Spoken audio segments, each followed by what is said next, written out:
Immersed in Ireland's timeless beauty is a dark history of magic, ritual and primeval worship.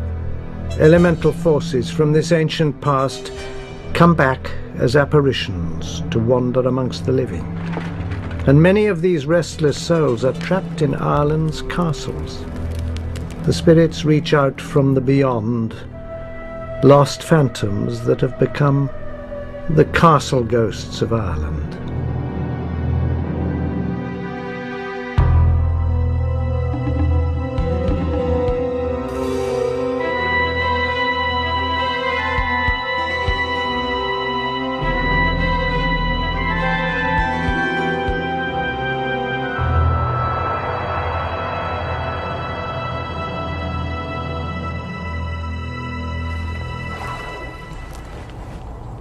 If you don't believe in ghosts, a visit to Ireland might change your mind. The Emerald Isle is filled with eerie occurrences and unexplained phenomena which might make even the most skeptical among you pause for thought. But a word of warning: what you will see could disturb you.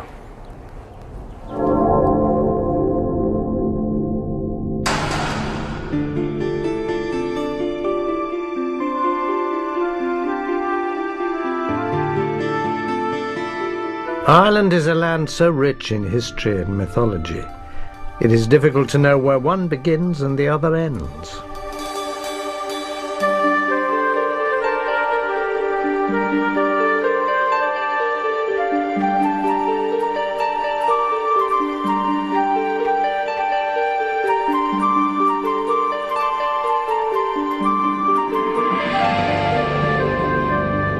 Among the sacred spots, burial mounds, and bewitched trees of Ireland, the spirit otherworld of the dead is as real as that of the living.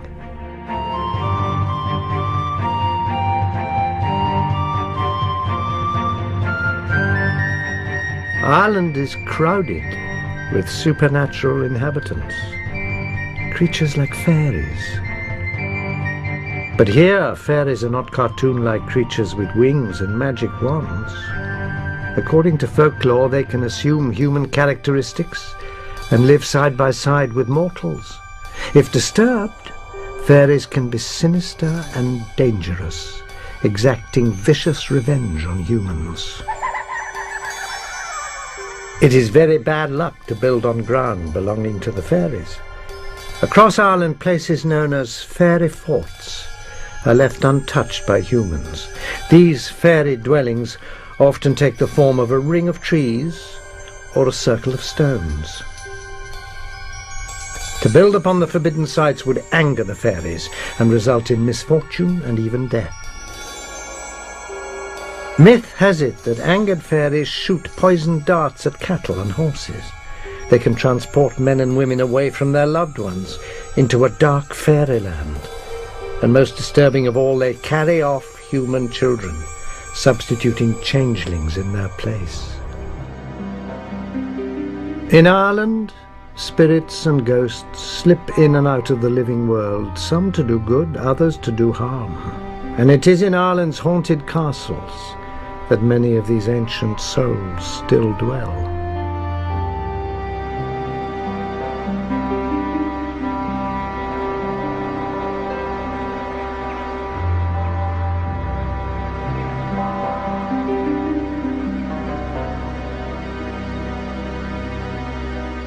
In County Carlow on Ireland's east coast, in the village of Clonegall, stands Huntington Castle.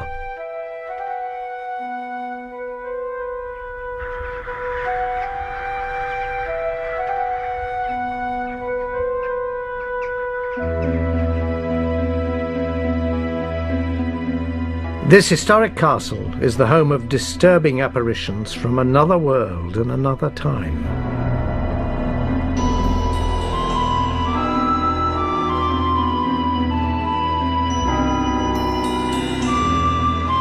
The castle was originally built in the 14th century as the stronghold of the Kavanaghs, an old Irish clan. Since that time, there have been many changes of ownership, and the castle has been rebuilt and added to by each successive owner. At one time an abbey stood here. Religion has always had a special place at Huntington. But something even older dwells at Huntington. A primeval psychic force from Ireland's deepest history. So powerful it radiates beyond the castle walls.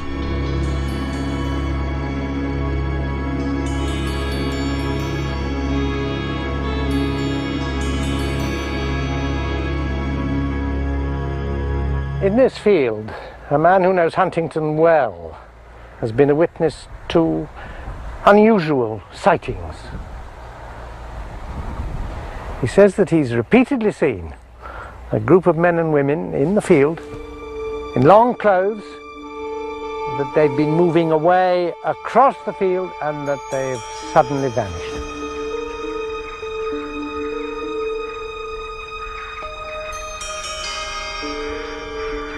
And here in an area of wilderness called the Yew Walk, many people have seen unexplained figures moving among the trees. But it is this spot, deep inside Huntington, that may well be the centre of the castle's hauntings.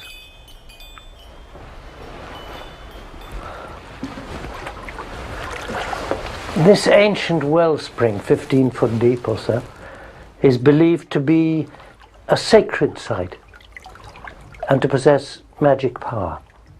It has never run dry, and it has provided the castle with a lifeline of water in times of siege.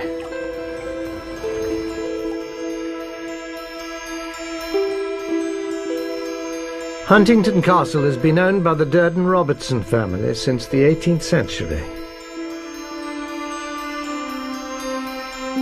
The current owner is David Durden-Robertson.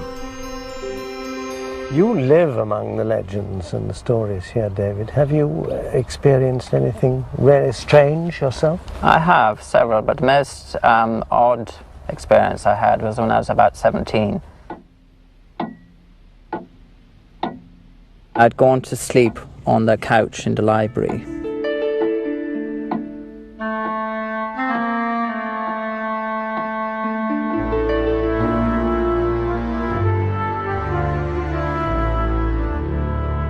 When I woke up, the room was quite bright and the whole couch was almost sort of spinning around. I became aware at that stage that there were two faces peering down at me.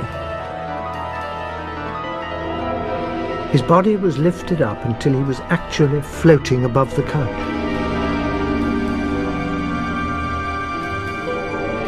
Well, it was a most extraordinary experience. They hadn't touched me, but they just looked down at me. It was as if I was in their power. David felt that time had stopped. As in a waking dream, he was able to observe his own body, but not control it. He was having what is known as an out-of-body experience. These vivid encounters with the apparitions which he describes attest to their existence. But the question remains, who are they and what do they want? And the answer may lie deep in the cruel past of Ireland's history. The native inhabitants of Ireland were the Celts. And 1,500 years ago, a special priestly class of learned men lived among them. These people professed to have magic powers and a secret knowledge of the world. They were the Druids.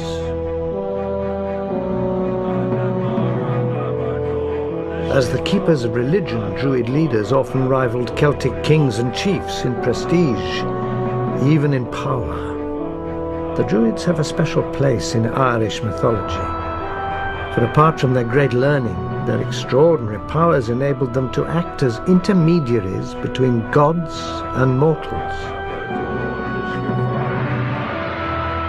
They were believed to be able, at a stroke, to create a mist, start fires at will, or bring down showers of blood.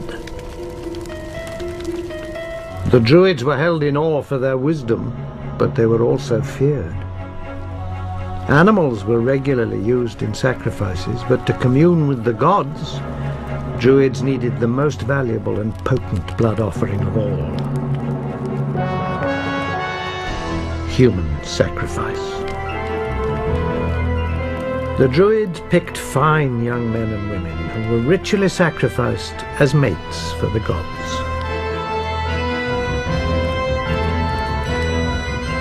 There were many methods of sacrifice. The chosen victims were burned in huge wicker structures, impaled on stakes, drowned, or buried alive.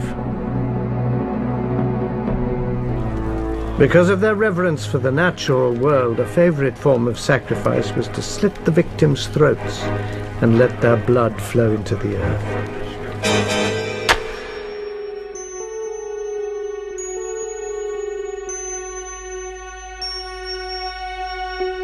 Is it possible the figures David saw looming over him were the ghosts of ancient Druids? Had they returned in search of a victim?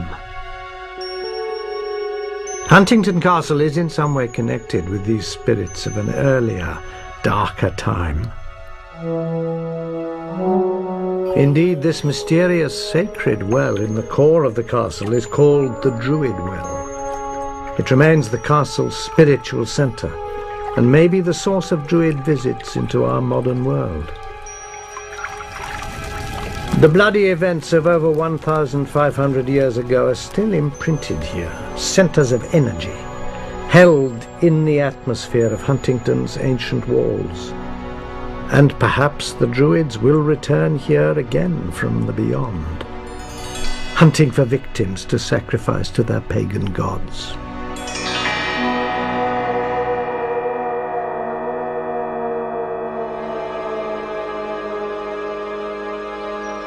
Some ghosts are a mystery that can never be solved. Why do they appear in certain places and at certain times? But other ghosts have a special attachment to a particular place and return to it again and again. This is the case at our next castle, where a ghost came back from the world of the dead to help its living descendants. The ghost appeared quite recently at Castle Leslie, which lies in County Monaghan, near the border between Southern and Northern Ireland.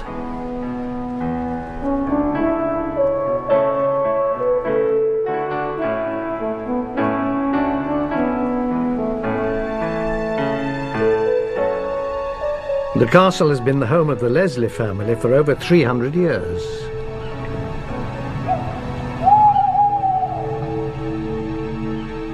In January 1996, Castle Leslie was invaded by paranormal activity and a series of identical sightings of an unexpected guest.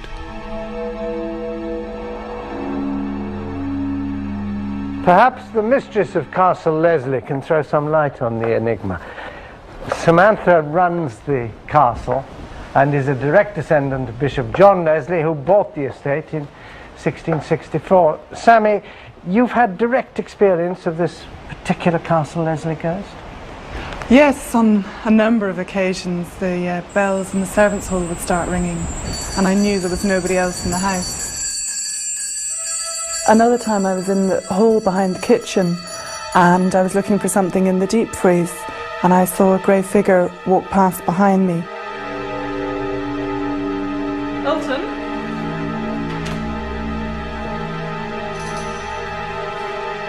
Alton?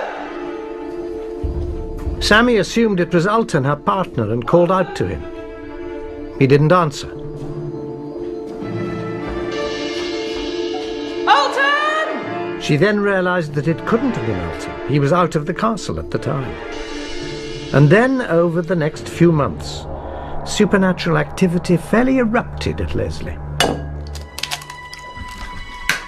Sammy was alone, cooking in the castle kitchen, when from behind her she heard a strange noise. A shower of orange pits hit the wall beside her, and there was no one else in the room. That was frightening enough, but then another thing happened. Again, Sammy was working in the kitchen when quite suddenly the electric food mixer burst into life.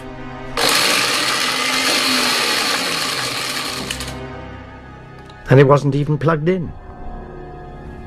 What Sammy experienced was poltergeist activity, and its strange energy seemed to fill the house. But unlike most poltergeists, this spirit soon made its identity known.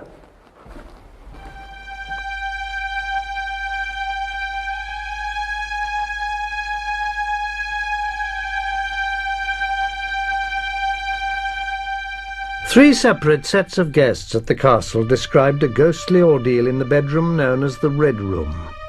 None of the guests had stayed at Leslie before and had no knowledge of the castle's history, but they all recounted almost identical experiences.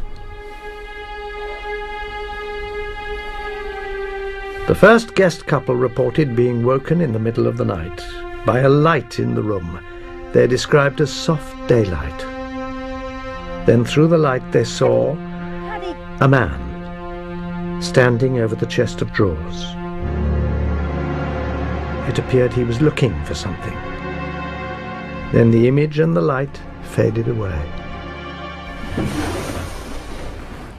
A few weeks later, another couple stayed at the castle. They slept here in the red bedroom. The next morning they described exactly the same thing as the previous couple. The strange light and the man in that corner of the room. But this time the guests experienced something more frightening. The figure moved over to the end of their bed. Facing the couple, he put his finger to his lips and softly whispered, "Shh," then disappeared.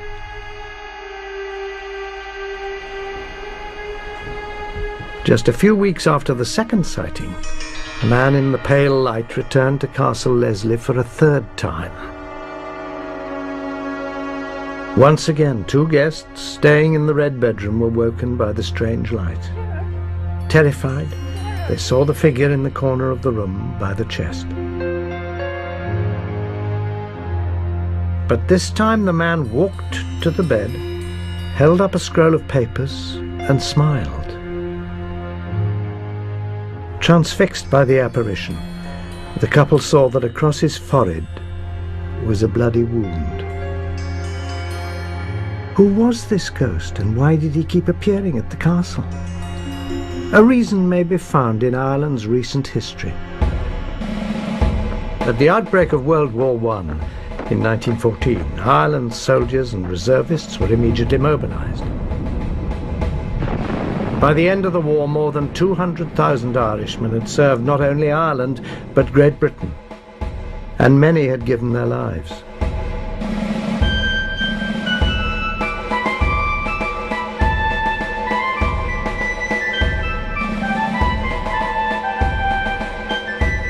In 1914, Sammy's great-uncle, Norman Leslie, was in his mid-20s. Like so many men at the time, he volunteered to fight in the Great War. Norman was the son of Lady Leonie Leslie. Leonie and Norman were devoted to each other, so it was with great reluctance but a sense of duty that she saw her son leave the castle to fight with the Rifle Brigade in France.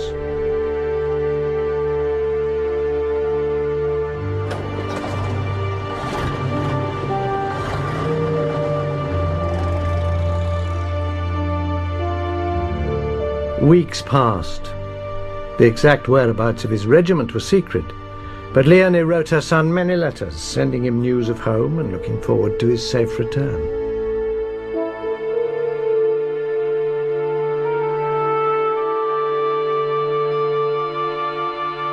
Then on the morning of October the 18th, 1914, word came up to the castle. Young Master Norman had been seen standing on the far side of the lake. The gamekeeper who saw him ran to the castle to bring Lady Leonie the good news. Another estate worker sent word that he too had spotted Norman in the grounds. Overjoyed, Leonie flew into action. Norman's room was hurriedly prepared, and the servants made the castle ready to welcome the soldier home.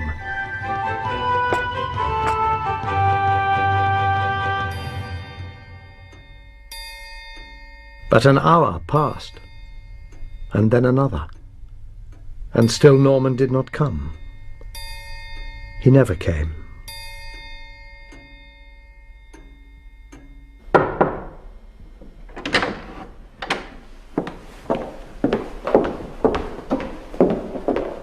A week later, a telegram arrived.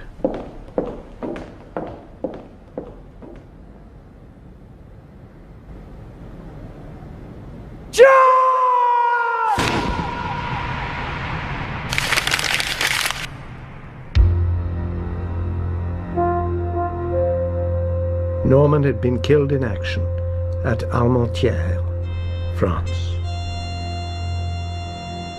The date of his death was the 18th of October 1914, the very day he'd been seen standing by the castle lake.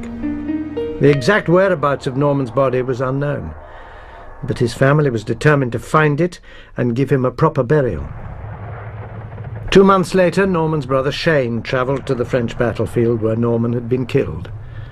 Shane was guided to the spot near a railway embankment where a fellow soldier had written that Norman's body had been left, buried in a shallow grave, wrapped in sacking.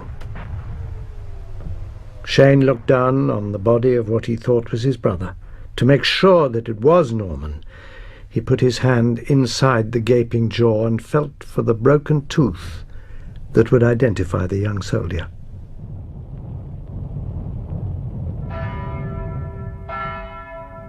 The remains were indeed Norman's. The painful task was completed when Norman's body was buried at a church nearby.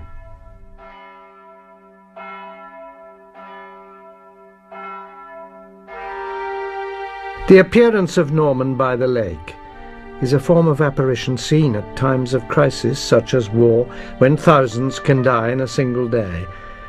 It is one of the most widely reported types of ghost.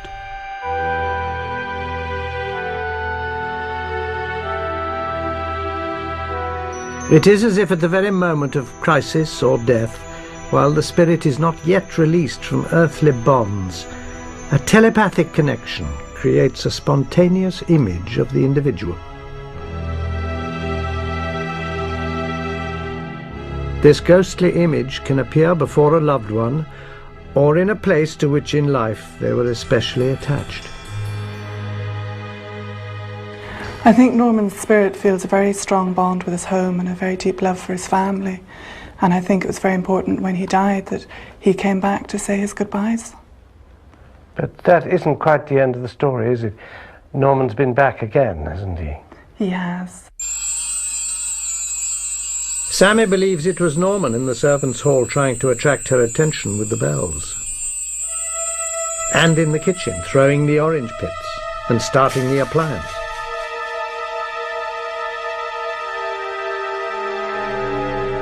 Of course, the red room was Norman's bedroom. Who else could the ghost have been? And the papers Norman's ghost held up? Sammy felt that the apparitions and poltergeist occurrences were Norman's way of trying to get a message to her. The papers were the clue. For many years, the Leslie family had been in conflict over the inheritance of the estate. Sammy had searched for an important document which she hoped would solve their problems. But her efforts to find it had proved fruitless, and eventually she gave up. After Norman's ghost was sighted holding the scroll of papers, Sammy was prompted to search for the documents again in the castle vaults.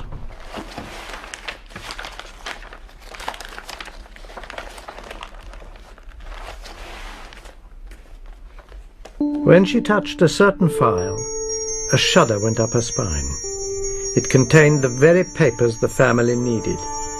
If Norman's ghost had not appeared, the file would have remained undiscovered, and Sammy's claim to Castle Leslie would have been in jeopardy.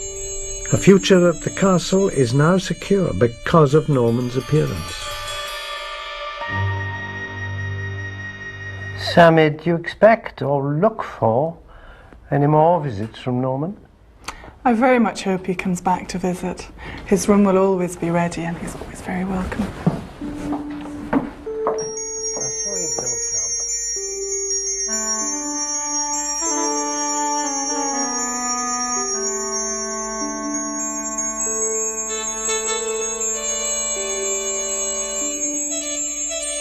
Ghosts manifest themselves in many different ways. Some are figures as solid as a living person. Others bear little resemblance to the human form. Poltergeist hauntings, such as those at Castle Leslie, can be the most disturbing ghost experience. Inanimate objects suddenly erupt in violent motion to disrupt the peaceful routine of the living.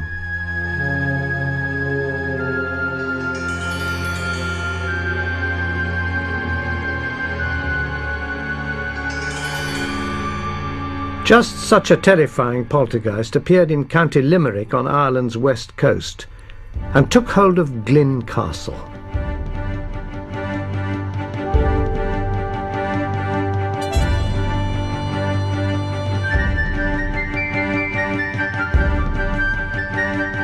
Situated on the banks of the River Shannon, Glynn Castle dates from the 14th century and is home to the Knight of Glynn. The present castle is a Georgian Gothic fantasy built by the 24th Knight in 1789. Today, the castle remains in the Fitzgerald family and is a delightful home.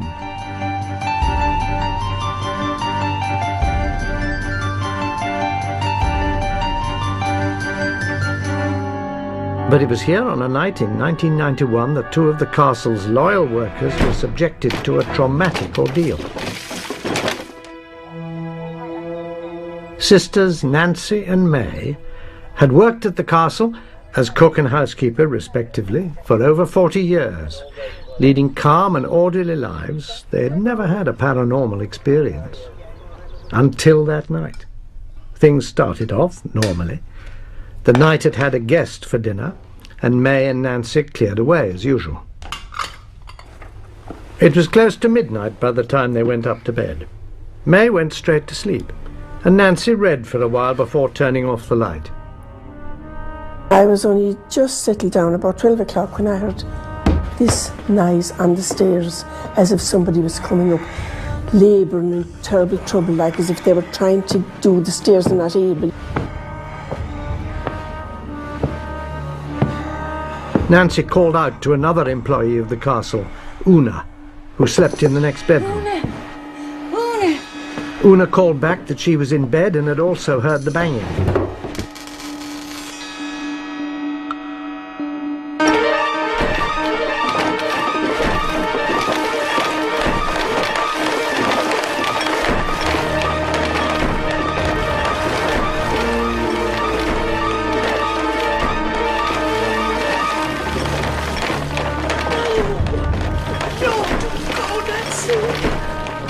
Nancy finally crossed the landing in the dark and put her hand to the light switch. As soon as she pressed it, everything went quiet.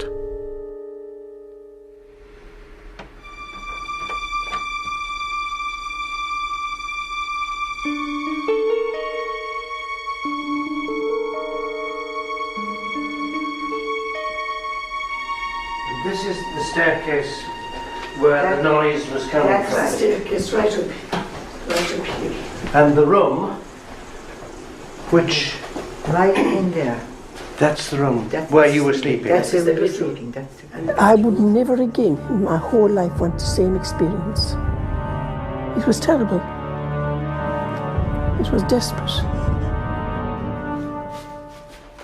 May and Nancy had spent their working lives in the castle, but they had no idea who or what the poltergeist was. Perhaps another haunting at the castle holds the explanation. Here that surround the castle really come into their own in the spring months. Magnificent array of daffodils and camellias, and also the magnificent shrubs. Sometime later, the Knight of Glynn himself discovered a clue. He learnt that earlier on the day that the poltergeist struck, a group of visitors had been touring the castle. Amongst the visitors had been a psychic medium.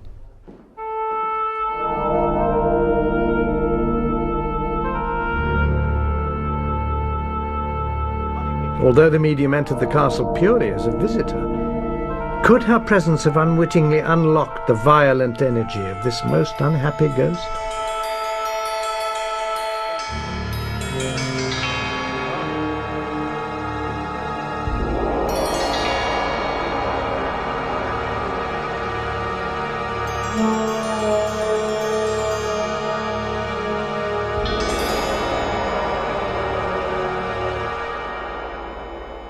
The master of the castle is Desmond Fitzgerald, the Knight of Glyn.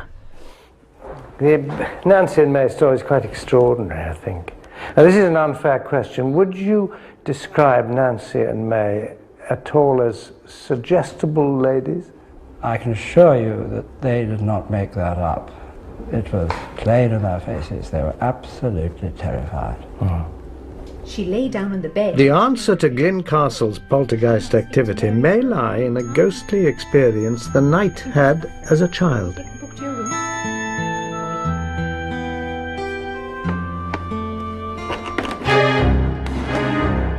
A frayed rope hung in midair. The eerie sight filled the young boy with dread. What's that? There's nothing there. But when he returned to the hall to show the mysterious rope to his mother, it had disappeared.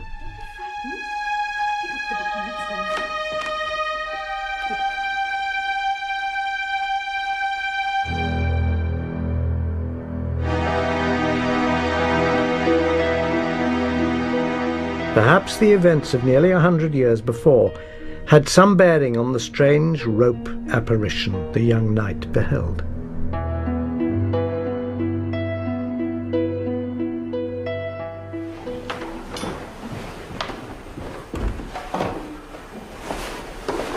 In 1867 the castle was undergoing decoration. A Dublin firm was employed to carry out the work, which included painting the ceiling under the hall staircase.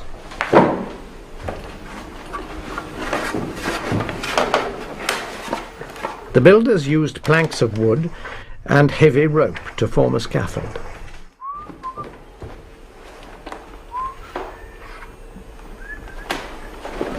But tragedy struck.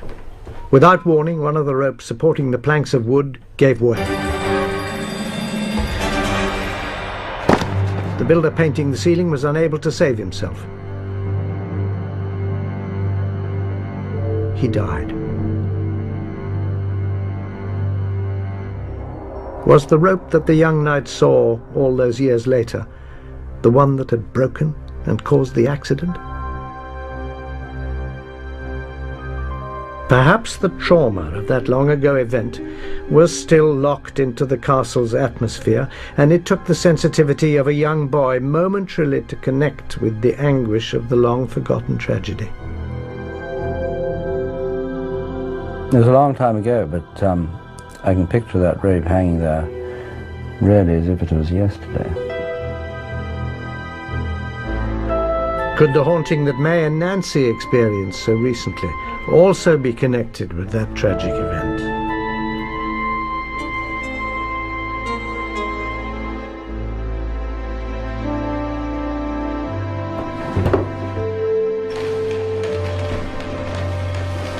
Ghosts of inanimate objects like Glyn's rope are not unique.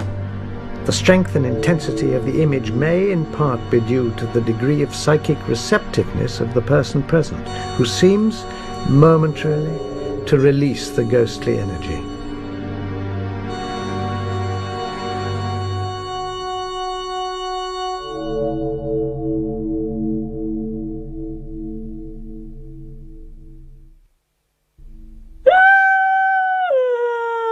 For many Irish families, the approach of death is thought to be foretold by the cry of an other-world woman, the banshee. The banshee's wailing has the tone of a real woman's voice, and her cry is heard near the home of those about to die. If this cry is heard 3 nights in a row, that person will certainly die. The banshee is more often heard than seen, although some people claim to have glimpsed an old woman who combs her long white hair as she laments.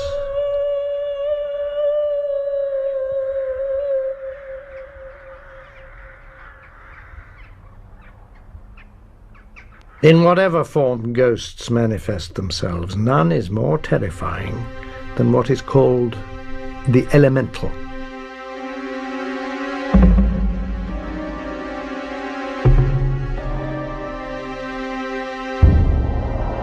This type of spirit is said to exist near Birr in County Offaly, where it inhabits Leap Castle.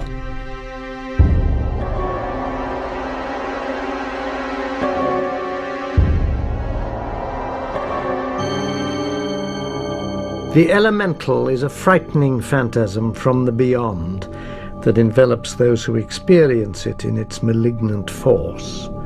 The ghost is so horrifying. Its hauntings bring an overwhelming sense of evil and deep-rooted fear.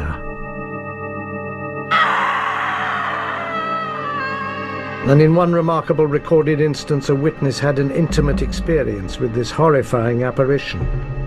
She felt the touch of the appalling thing, known at Leap as It.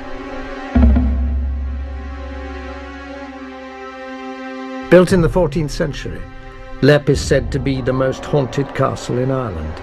As if the very stones were rejecting human habitation, the castle lay in ruins for years. Tall and lonely, the fortress had a ghostly reputation so strong that local people avoided it at night. Completely gutted by fire, Leap was boarded up, its gates padlocked for over 70 years. But from across the fields, late at night, locals would describe seeing the windows at the top of the castle light up for a few seconds, as if many candles had been brought into the room. When the elemental haunts the castle, the temperature suddenly falls. There is a suffocating, sickly sweet odour and an overwhelming sense of dread.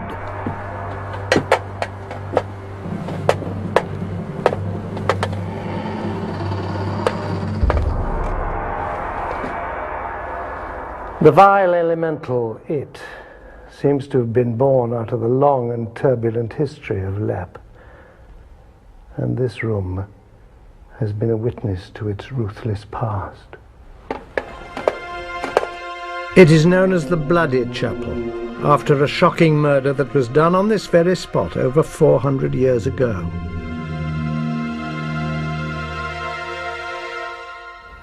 Leap was then a stronghold of the original owners, the powerful O'Carroll family. They were Irish princes, chieftains of the area. Leap was an impregnable fortress, impervious to ferocious attack. But within the O'Carroll family itself, murderous treachery arose.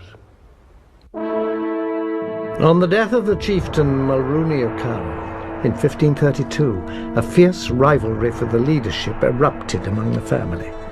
Brother opposed brother in a bitter contest for power. One brother was a priest, his opponent another brother named Tig. One night in the castle chapel, the O'Carroll priest was saying mass for a group of his family.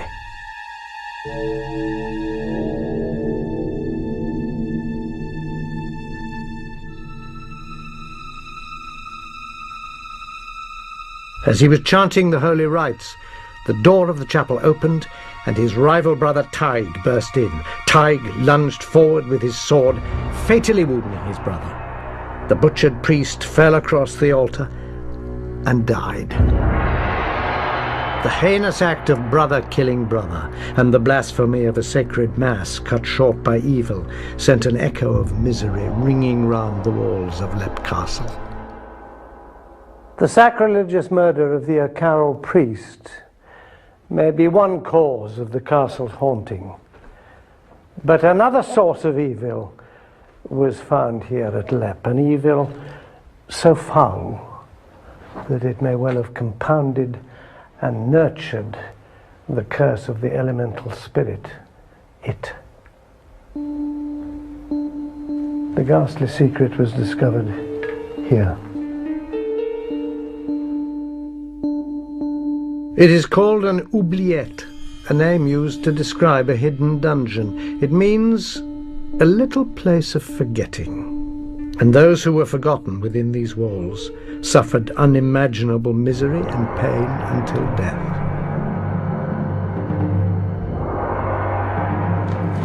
Leap's oubliette is a little room with a drop floor off the Bloody Chapel. Prisoners from clan wars or family enemies would be pushed into the room to fall through the floor and land on a spike 8 feet below.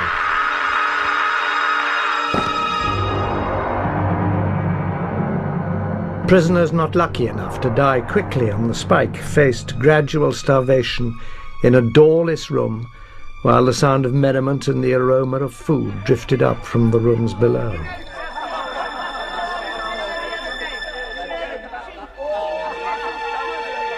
A narrow window let the prisoners watch those who came and went in freedom at the castle.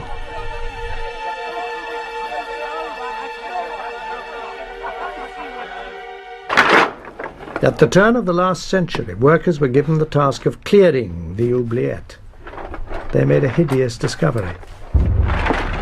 Human skeletons lay piled on top of each other.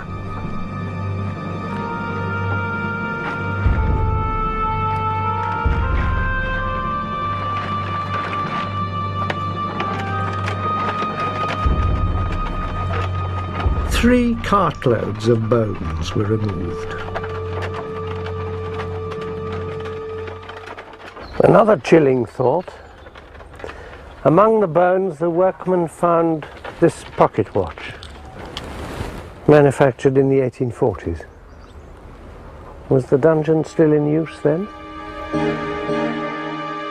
It was shortly after the gruesome discovery within Lepp's oubliette that a psychic disturbance caused the elemental it to emerge. In 1659, the ownership of Lepp Castle passed in marriage from the O'Carroll family to an English family, the Darbys. In the possession of the Darbys, Lepp became a family home. It was improved and extended, the gardens landscaped, and a full staff employed to maintain it. By the late 19th century, descendants Jonathan and Mildred Darby looked forward to bringing their family up at Lepp. As was the fashion of the day, Mildred Darby was interested in the occult. Little did she know that her innocent dabbling would bring her face to face with it. Because of its bloody associations, Lepp had always had a reputation for being haunted. Shall we begin? Nevertheless, Mildred naively toyed with magic. As if sensing a call from the daylight world, the dormant elemental awakened with ferocity.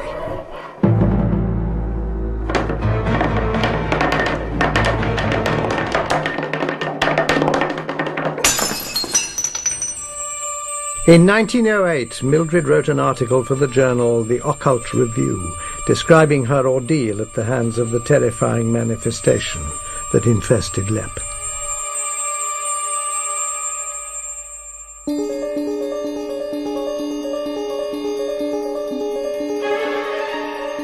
I was standing in the gallery, looking down to the main hall, when I felt somebody put a hand on my shoulder. The thing was about the size of a sheep, thin, gaunt, and shadowy in parts. Its face was human, or to be more accurate, inhuman in its vileness. Its lustreless eyes, which seemed half decomposed in black cavities, stared into mine. The horrible smell, which had before offended my nostrils only 100 times more intensified, came up into my face, filling me with a deadly nausea. It was the smell of a decomposing corpse. The elemental it is thought to be a primitive ghost. It is a manifestation which is believed to occur mainly in country areas and to attach itself to a particular place. It is often malevolent and terrifying, and it is unpredictable. Why did this elemental inhabit Lepp? Could it have been the combined horrors of the bloody O'Carroll murder and all those lost, dead souls walled up in the oubliette, drifting in despair to death?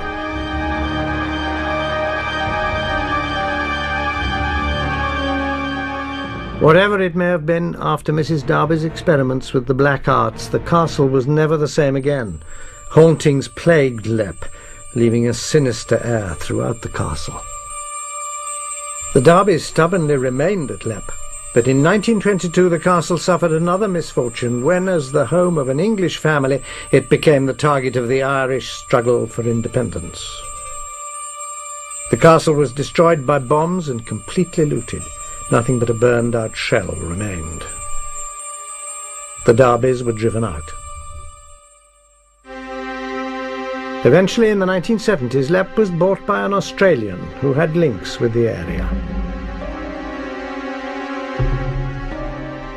At this time, a mystic, a white witch from Mexico, was brought in to exorcise the castle. After spending many hours in the bloody chapel, the mystic explained that the spirits at Lepp were no longer malevolent, but they wished to remain there. 6 years ago, Sean Ryan and his wife Anne bought the castle. A complete ruin when they arrived, the family is making it habitable again. In the meantime, they live in the castle gatehouse with their young daughter. When Sean and Anne Ryan bought Lepp, they knew they were taking on a castle with a troubled history. You and Sean have been here for 5 years now? 5 years, yeah. Turning a pretty grim ruin into a home. Mm-hmm. Tell me, have you had any supernatural experiences? Well, shortly after we arrived here, Sean began working on the building.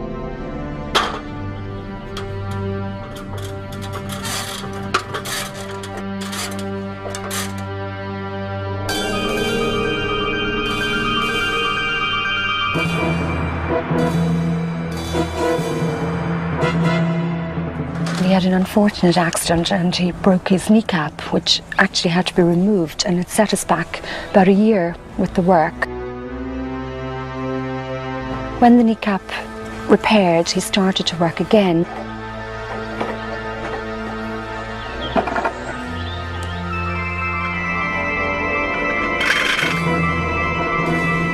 And he had another accident and broke his ankle. We began to think that we weren't really wanted here, there was something going on. But we've overcome that now and we're back restoring the building again. So we're happy to share the place with whatever spirits are here.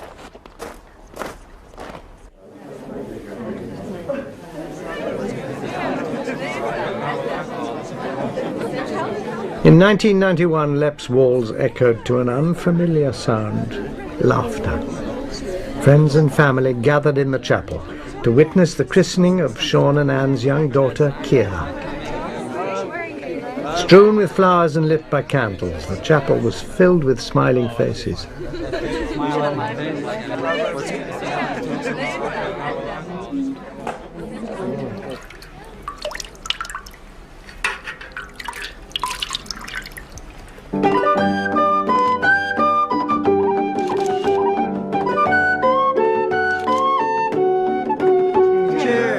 We had a marvellous day, all our friends, and great atmosphere, so we think we've laid to rest anything that might have happened previously.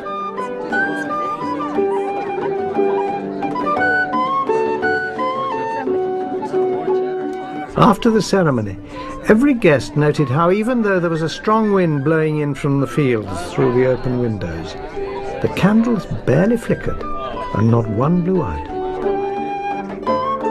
If Lepp's troubled spirits are unwilling to leave, let us hope that at least they have found peace.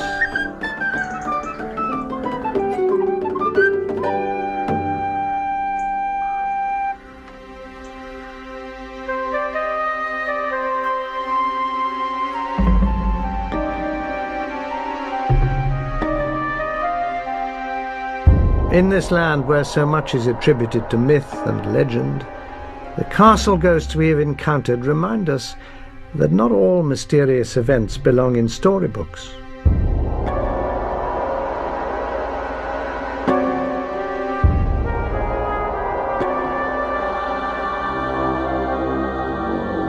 For the people who come face to face with ghosts, the images are a real and often shocking reminder of a world beyond our own.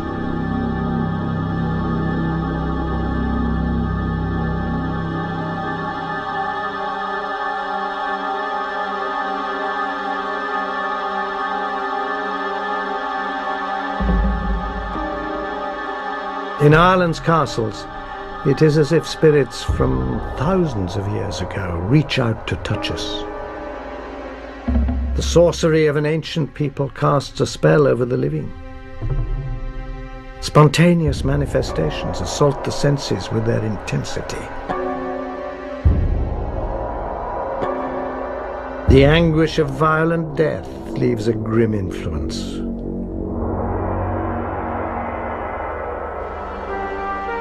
Can the tormented spirits of the past ever be laid to rest?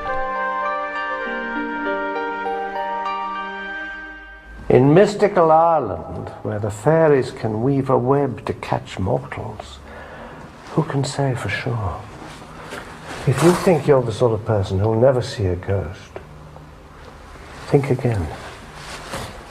Ghosts have a habit of springing surprises, and the next person to see one could be you.